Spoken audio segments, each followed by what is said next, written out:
Time to fall in line and deal the final blow. Buy a bond. And by, the bonds you buy will bring you victory. This was the real song that brought United States more than $3 trillion over 80 years ago. It's hard to believe, right? That single tune broadcasted everywhere, encouraging families to hand over their savings to the government. And today, America is still called the richest country in the world when you look back at its GDP in 2024. But here's the catch. That richness is built on numbers that don't tell you the whole story. And you might wonder, how could raising so much money actually drag the economy down? And the truth is simple. It wasn't just all free money. It was a complete debt. In 1941, as World War II began to draw the United States in, the government faced an enormous problem. Wars are expensive beyond anything a country can normally afford, and we all know this. Planes, tanks, ammunition, food for soldiers, and fuel for ships. The bills never stopped coming, and the government had to find a way to pay them. Now, think about what an ordinary person does when their expenses are bigger than their paycheck.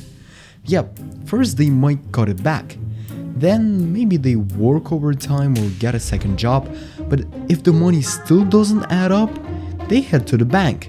They borrow, and that is exactly what United States government did. Instead of walking into a physical bank though, it turned to its own people. The idea was simple but really powerful.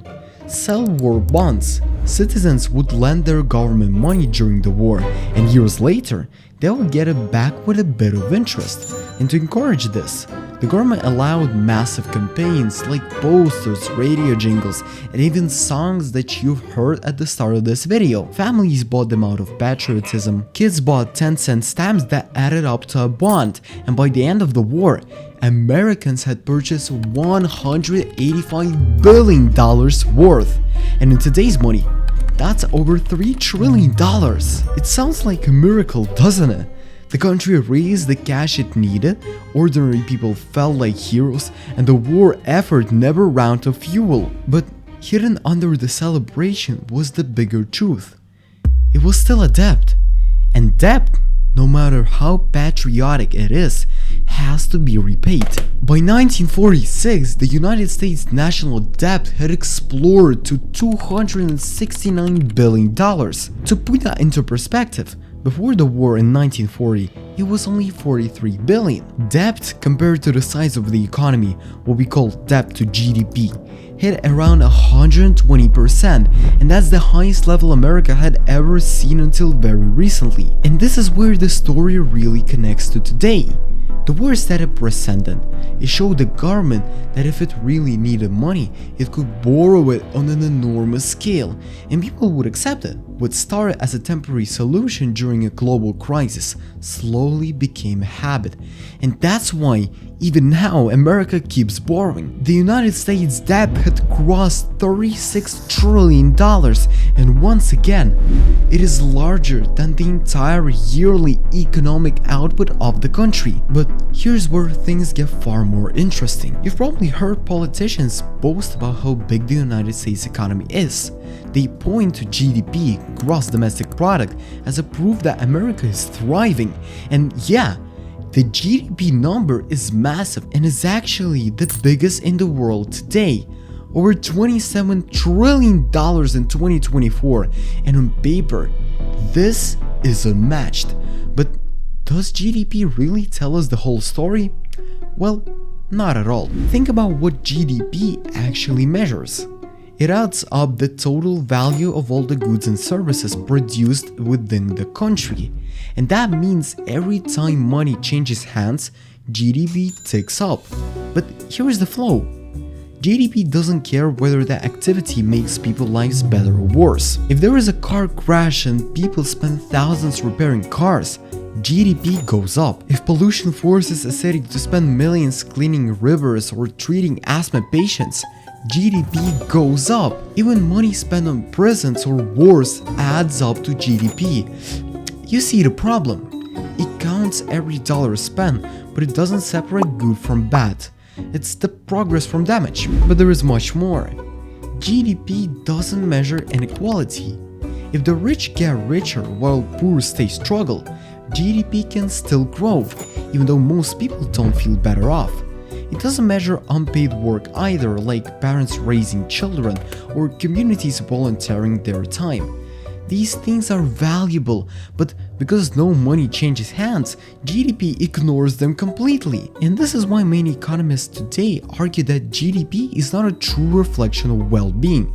It's like judging a person's health just by how much they weigh. You get the number, but not the full picture. So, if GDP doesn't capture reality, then what does? And that is where Genuine Progress Indicator or GPI comes in. GPI tried to fix the flaws of GDP by including things GDP leaves out. It still counts positive economic activity, but it also subtracts the negative. Pollution, crime, loss of free time, resource depletion.